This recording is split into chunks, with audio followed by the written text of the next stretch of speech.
Bien, ahora vamos a hablar sobre el presente perfecto. Ya hablamos en la última lección sobre el participio. Precisamente te hablé sobre el modo participio porque el presente perfecto, este tiempo verbal, va a usar el participio. Esa fue la razón de por qué vimos primero el participio, porque no quería que te confundas. Y a continuación entonces vamos a ver este presente perfecto o en español incluso lo podrían llamar pretérito perfecto compuesto. Pero en esencia es presente perfecto. Y el presente perfecto es un tiempo verbal en inglés que se utiliza para hablar de acciones que comenzaron en el pasado y continúan hasta el presente o que acaban de terminar recientemente. Y aquí usaremos dos verbos. El verbo haber, por un lado, que tiene que estar en presente simple, y otro verbo más que tiene que estar en pasado participio. Recuerda que participio o el pasado participio no significa que no puedas ocuparlo en el presente. En este caso lo estamos ocupando en el presente. Este es un tiempo verbal, el presente perfecto. El participio en sí no es un tiempo verbal, simplemente es un modo, el modo participio. Pero en general se le conoce como el pasado participio. Pero, como dije, no significa que no podamos ocuparlo en el presente o en el futuro. De hecho, cuando a ti o cuando leas más bien la palabra perfecto, por ejemplo, presente perfecto, pasado perfecto, futuro perfecto, siempre va a estar un verbo en participio. Así que por esa razón creamos la clase anterior que tenía que ver con el participio, porque justamente lo vamos a ocupar en los tiempos perfectos. En este caso estamos hablando sobre el presente perfecto. Y el pasado participio del verbo comer, por ejemplo, es comido. Entonces, si lo conjugamos, conjugamos acá el verbo haber, que es el que se tiene que conjugar en el presente, diríamos, yo he comido, tú has comido, él, ella, usted ha comido, nosotros hemos comido, vosotros habéis comido, ellos, ellas, ustedes han comido. Entonces, este verbo haber se conjuga de 6 formas diferentes en español, pero en inglés solamente se conjuga de 2 formas. Un grupo va a usar el have, que significa lo mismo que hemos visto, o sea, el verbo haber en presente se diría have o se podría decir has. La diferencia es que los grupos de la derecha, incluido el I, que es el yo se pasa a los plurales y todos los plurales junto con el yo van a usar el verbo have, que significa haber. También este have significa tener, pero en este contexto significa haber. Y los singulares, que son los de la izquierda, ellos van a ocupar el has, que es el que estás viendo acá, has. Por ejemplo, I have eaten significa yo he comido. We have eaten significa nosotros hemos comido. Todos el I más los plurales ocupan el have y luego un verbo que esté en participio. En este caso es eaten, que significa comido.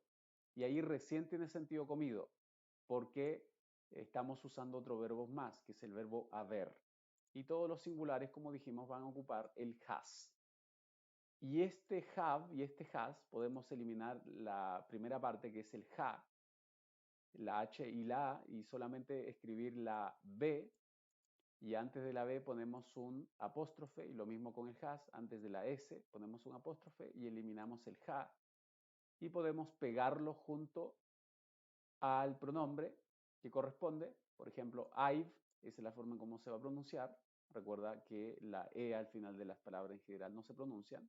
Aquí pasa lo mismo, se diría I've, we've, you've, they've, his. En este caso esta S representa al verbo has y no representa al verbo to be. Así que tienes que tener cuidado en la forma en cómo tú traduces también esta S, porque el verbo to be efectivamente se puede escribir de esa forma también para los singulares, como she is, que lo hemos visto al principio, sobre todo en presente, pero esta S tiene otro significado también, que lo vamos a ver después, pero aquí exclusivamente significa el verbo has, que significa tener o haber en este caso. que de hecho, y eso era algo que quizá tengo que recalcar, que el verbo have significa tener o haber. En este contexto en particular, en el presente perfecto, lo usamos como el verbo haber, nunca como el verbo tener. Es decir, cuando acá, por ejemplo, quieras traducir he is eaten, no significa él tiene comido, sino que él ha comido. Y ahí va a tener sentido la oración. ¿Y cómo vamos a saber si el verbo, esta S que aparece ahí con esta comilla, simboliza el has o el is? Simplemente tenemos que traducirlo, traducir la oración y ver si tiene sentido o no. Para formar oraciones negativas con este tiempo verbal, con el presente perfecto, solo debemos agregar un not entre los dos verbos. Porque acuérdate que este presente perfecto, siempre cuando tú escuches presente perfecto, pasado perfecto, futuro perfecto, tienen dos verbos.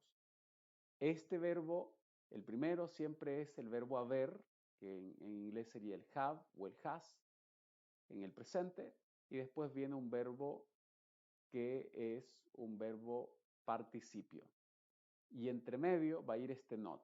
Es como que en inglés dijeran yo he no estudiado. Ella ha no estudiado. Así se dice. Nosotros ponemos el no antes de los dos verbos, pero en inglés se pone justo en medio de los dos verbos. Y a veces el have y el not, o el has y el not también se pueden combinar.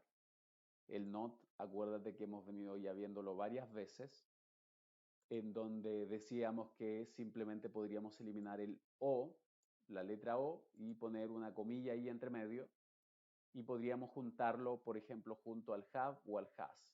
Entonces sería I haven't studied, que significa yo no he estudiado, o she hasn't studied, ella no ha estudiado. Pero esa es la dos formas en cómo van a aparecer. El have y el not separado o el have y el not juntos. Esas son las dos únicas opciones que tú tienes en oraciones negativas. En oraciones interrogativas, simplemente tenemos que iniciar con el have.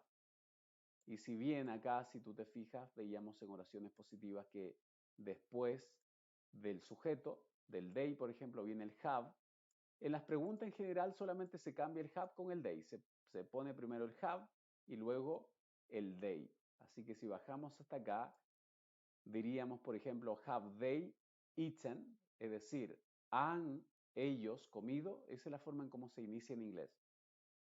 El ellos a veces no es necesario, incluso podríamos decir simplemente han comido. Así que, y esto va siempre para las oraciones interrogativas, que cambia el sujeto, se viene después del verbo. Y eso yo creo que tú ya lo estás aprendiendo porque lo hemos visto en otros tiempos verbales. Y si las oraciones son interrogativas negativas, se podría, por ejemplo, separar el have y el has del not. Si tú te fijas acá, está el have y el not están separados. O podrías ponerlos juntos. Por ejemplo, acá abajo te dejé algunos ejemplos. Haven't, recuerda que el have y el not se pueden combinar. Eliminas la O, pones un apóstrofe ahí o una comilla y lo juntas al have. Entonces llega a ser haven't. Esas son para preguntas que son interrogativas negativas. Y lo mismo con el has, simplemente agregas el not junto para que no esté separado como acá en arriba, donde diga has he not, es lo mismo que decir hasn't he eaten. Es exactamente lo mismo. Y la traducción es exactamente la misma, solamente es una forma diferente de escribir. Quizá esto es como muy formal y esto es mucho más formal, que se diga hasn't. Pero recuerda también que no todas las preguntas son negativas, o sea, la gran mayoría de preguntas creo que son positivas, es decir, van a aparecer solamente con el have o el has, sin el not.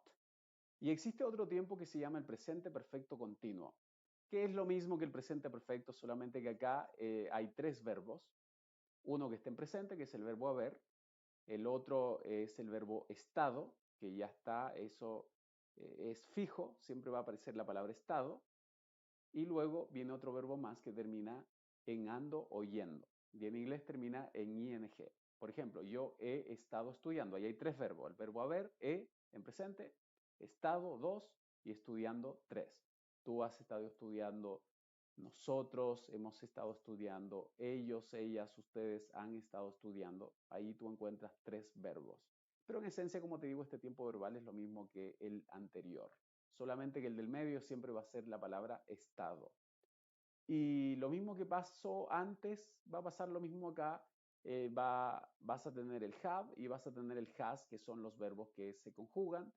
Y, por ejemplo, I have been studying, se diría yo he estado estudiando. Ese es el presente perfecto continuo. Si que yo quisiera usar solamente un presente perfecto, se diría yo he estudiado. I have studied. Pero acá hay tres verbos. Yo he estado estudiando. Esa es la diferencia entre uno y otro, pero en esencia esto sigue siendo el presente perfecto. Nosotros hemos estado estudiando y en el normal se diría nosotros hemos estudiado, pero acá nosotros vemos que nosotros hemos estado estudiando. ¿Te das cuenta de que, o sea, son muy parecidos, diferentes al mismo tiempo, pero siguen siendo perfectos? Y tú cuando veas ya esta combinación de tres verbos, esa es la forma en cómo tú lo vas a traducir. Han estado, has estado y luego un verbo que termine en ando o yendo. Aquí en este tiempo también, por ejemplo, podemos combinar el have y el has con el pronombre en sí. Simplemente lo mismo que hicimos anteriormente, vamos a hacer acá, que sería quitarle la ja, la h y la a, y simplemente agregar un apóstrofe y unirlo junto a los pronombres. Por ejemplo, acá diríamos I've been studying, yo he estado estudiando. We've been studying, nosotros hemos estado estudiando. Pero en esencia, como te digo, no te compliques con esto porque esto sigue siendo el presente perfecto. Yo quiero que tú lo leas sobre todo, puedas darte cuenta de que en esencia es exactamente lo mismo que lo que acabamos de ver un poco más arriba, solamente que acá tienes un verbo más que termina en ando o yendo. Ya no se dice yo he estudiado, se diría yo he estado. Y ese es el segundo verbo que se agregó. Yo he estado y luego estudiando, en vez de yo he estudiado. Son dos tiempos diferentes, pero yo lo quise categorizar dentro de una sola. Así que aquí te voy a dejar alguna lista de oraciones que justamente tienen que ver con este tiempo verbal. Yo quiero que tú los traduzcas. Simplemente abre acá el Google Docs, crea una copia y empieza a traducir. Pero en esencia lo que me interesa es que tú sepas cómo traducir estos verbos y sepas también que existen estos tiempos verbales. Quizá a veces nosotros no conocemos suficiente de gramática y cosas por el estilo, pero acá tú puedes darte cuenta de que no es difícil, no es complicado. Así que por eso hablamos en la sección pasada o en la clase anterior del participio, porque precisamente el presente perfecto tiene que ver con el participio. Y lo vimos. Participio sería esta palabra de acá. Yo he comido. La palabra comido, ese es un participio. Y lo mismo acá abajo donde vimos de la segunda parte. Por ejemplo, yo he estado. Este es un participio. Todos los estados es un participio. Y los gerundios son todos los que terminan en ando o yendo. Y el presente perfecto continuo básicamente tiene uno en presente simple, que es el verbo ver, luego tienes un verbo en participio, que es el verbo estado, y luego tienes un verbo en continuo, que son los gerundios que terminan en ando o yendo.